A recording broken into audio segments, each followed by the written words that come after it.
যাকে এই পর্যন্ত তো মোটামুটি খালি পাইছি, তবে দুই গাড়ির মাঝখানে আমি এরকম লেভেলের জ্যাম। আরে দেখছেন রিক্সা, এত রিক্সা। ওই যে তার মতো বলতে হবে, লোকটার কি যেন নাম, রিপন ভাই, আগে যে বিভিন্ন কবিতা বলতো, তো রিপন ভাইয়ের মতো বলা লাগবে। এটাই বাস্তব। সো নর্মালি আমি এক মান্থে হচ্ছে 2বারের মতো তেল ভরা লাগে, কিন্তু এই মান্থে আমার জাস্ট একবার ভরা লাগবে, তাও 1.5 মাস পরে একবার ভরা লাগবে। কারণটা হচ্ছে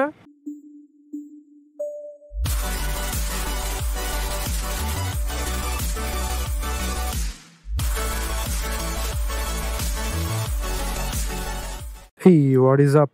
এখন আমি আছি হচ্ছে এটা কোন জায়গা, এটাকে বলে tally office area. Motorcycle start দেই, আর হচ্ছে মোটরসাইকেলে ফুয়েল ভরা হয়নি কয়দিন হয়েছে, দাঁড়ান চেক করি। আমার যে অ্যাপ আছে ওটাতে লাস্ট আমি ফুয়েল ভরছিলাম হচ্ছে 3/1/2025, আর এখন হচ্ছে ফেব্রুয়ারির 8 তারিখ। সো 1 মাস হয়ে গেছে, 1 মাসের বেশি মোটরসাইকেলে তেল ভরি না, এবং এখনো হচ্ছে 3 দাগ তেল আছে।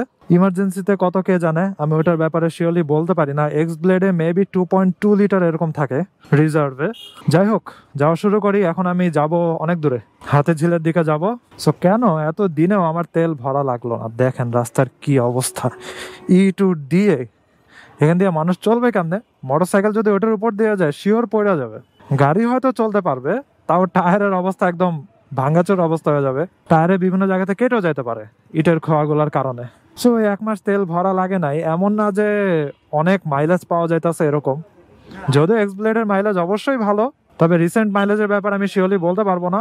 কিন্তু আসলে 2 উইকসের বেশি সময় ধরে আমাকে বেড রেস্টে থাকা লাগছিল অ্যাক্সিডেন্টের কারণে। এই জন্য আসলে মোটরসাইকেল বেরই করা হয় নাই, তাই এত ফুয়েল আছে। যাই হোক, ভিতরে চিপা চাপা রাস্তা না দেখায় একদম মেইন রোডে গিয়ে তারপরে কথা বলি। এখন এদিক দিয়ে সোজা একদম ধানমন্ডি শঙ্করে যাব, ওদিক দিয়ে হচ্ছে বেরোবো, এবং ফার্ম গেটের দিকে প্রচুর জ্যাম। গুগল ম্যাপসে দেখেই বেরোইছি। ফাইনালি মেইন রোডে বাইর হইলাম, দেখেন অবস্থা। আজকে আমি শেষ।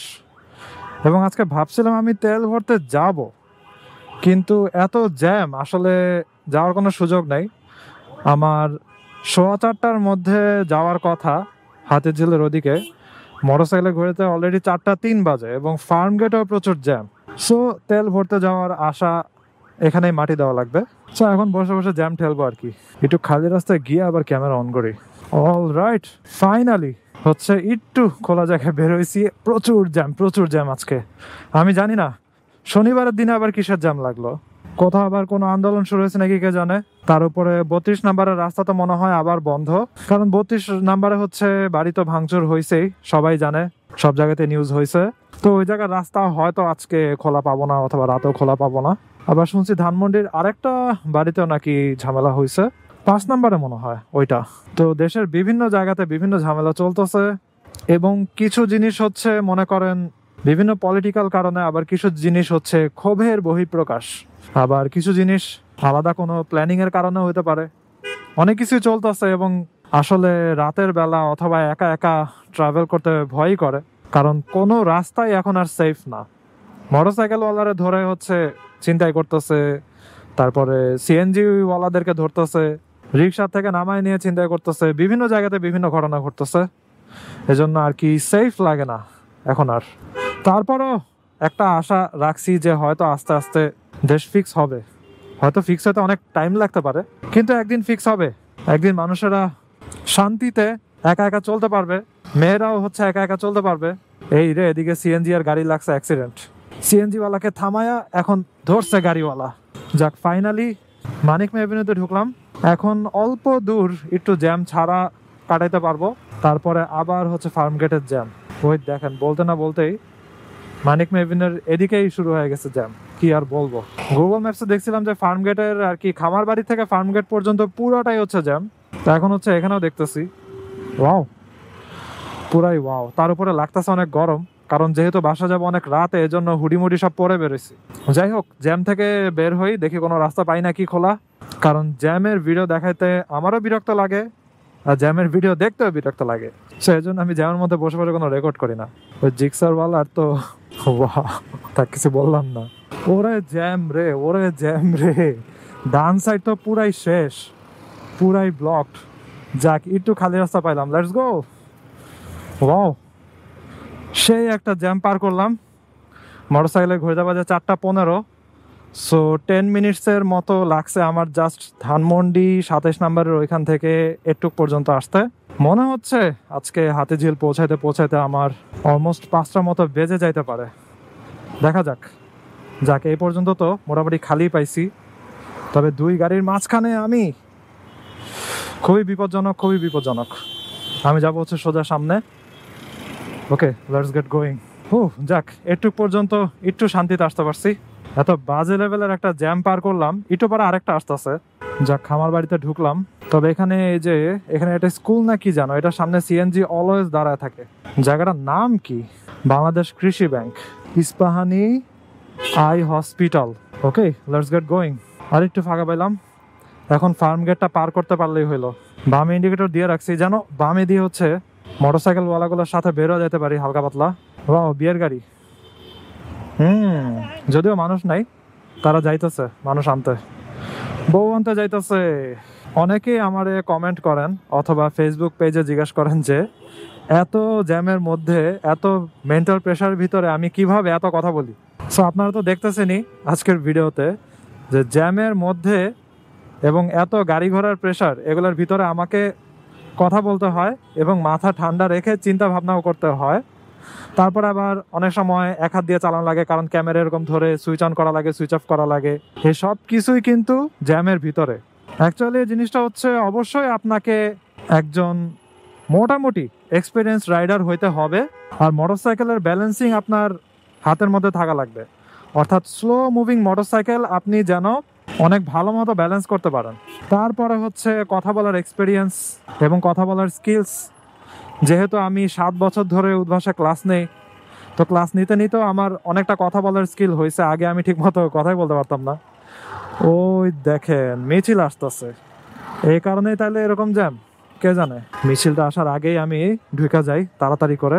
জানি না আজকে কাদের কি দিবস, কিন্তু হয়তো এই কারণেই এত জ্যাম, কারণ শনিবারের দিনে এরকম লেভেলের জ্যাম। আর এই দেখছেন রিক্সা, এত রিক্সা। ওই যে তার মতো বলতে হবে, লোকটার কি যেন নাম, রিপন ভাই, আগে যে বিভিন্ন কবিতা বলতো, তো রিপন ভাইয়ের মতো বলা লাগবে। এটাই বাস্তব। ওয়াও, রিক্সা, এত রিক্সা, এটাই বাস্তব। This is the sad situation of Dhaka city. মিছিল তো আছেই, তার উপরে এত গাড়ি, অনেক গাড়ি পার্কিং করা এই জায়গাতে। কে জানে কোন প্রোগ্রাম, কাদের প্রোগ্রাম, তাদের জ্যাম এখন আমার খাওয়া লাগতেছে। যাই হোক, এই চিপা চাপা জ্যাম ট্যাম না দেখাই, একেবারে হাতিঝিলে গিয়ে কন্টিনিউ করি। অলরাইডি ফাইনালি ঢুকতেছে হচ্ছে হাতিঝিলে। ঢুকেই ব্যাটারি রিক্সার কাছে আটকা খেলাম। ব্যাটারি রিক্সার দখলে হচ্ছে পুরা শহর। Let's go. যাক, ফাইনালি একটু ফাঁকা রাস্তা পাইছি। জোস।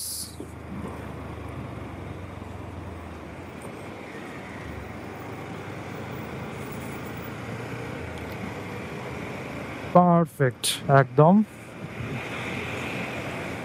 পুরা জ্যাম ট্যাম ঠেলে হাতিঝিলে আসার পরে যখন হচ্ছে এরকম রাস্তাতে রাইড করি, তখন হচ্ছে আবার মন ভালো হয়ে যায়। পুরা ঢাকা পার হয়ে এসে মেজাজ পুরাই খারাপ থাকে, এই জায়গাটাতে রাইড করে মেজাজটা আবার পুরা ঠিক হয়ে যায়। সো নর্মালি আমি এক মান্থে হচ্ছে 2বারের মতো তেল ভরা লাগে, কিন্তু এই মান্থে আমার জাস্ট একবার ভরা লাগবে, তাও 1.5 মাস পরে একবার ভরা লাগবে। কারণটা হচ্ছে আমি অ্যাক্সিডেন্টের কারণে বেড রেস্টে ছিলাম। তবে এখন মোটামুটি সুস্থ, এখন পায়ে আমার ব্যান্ডেজও করা লাগে না, কোনো অয়েন্টমেন্টও দেওয়া লাগে না। এখন হচ্ছে আস্তে আস্তে পা ঠিক হয়ে যাবে। ব্যথাটা হচ্ছে বলতে গেলে এখন আর নাই, জাস্ট প্রেশার দিতেছি না, কারণ যদি তৃতীয়বার আবার কোনো ঝামেলা হয় আমি শেষ। অলরাইট, এখন হচ্ছে হাতিঝিলের ব্রিজে উঠে যাইতেছি। জোস, পারফেক্ট, একদম। রোদের তাপও লাগতেছে না বলতে গেলে, আবার বাতাসটাও একদম পুরা ওই যে যেটাকে বলে নরম রোদ, একদম বিকেলের ওরকম টাইপের রোদ। যাই হোক, ব্রিজ পার হয়ে গেলাম, জ্যাম ট্যামের প্যারা নাই। এখন হচ্ছে সোজা মধুবাগের দিকে ঢুকবো। সো ঢাল দিয়ে নেমে এবার হচ্ছে ডানে মধুবাগে ঢুকতেছি। এখানে পশু পাখির দোকান আছে, ওই যে খরগোশ, এক খাঁচার ভিতরে প্রায় 8টার মতো। যাই হোক, আজকের ভিডিওটা এখানে শেষ করে দিই। আমি চলে আসছি আমার গন্তব্যস্থলে। I hope you guys like this video, and if you're watching for the first time, you can kindly subscribe. এবং হচ্ছে হাতিরঝিলে যেহেতু আমার প্রায় রাইড করতে আসা হয়, তাই এখানে সতর্কতামূলক একটা ভিডিও আমি করব যে হাতিরঝিলের কোন কোন জায়গাতে হচ্ছে বিপদটা বেশি মোটরসাইকেল রাইডারদের জন্য, কোন জায়গাতে হচ্ছে কিভাবে রাইড করা উচিত।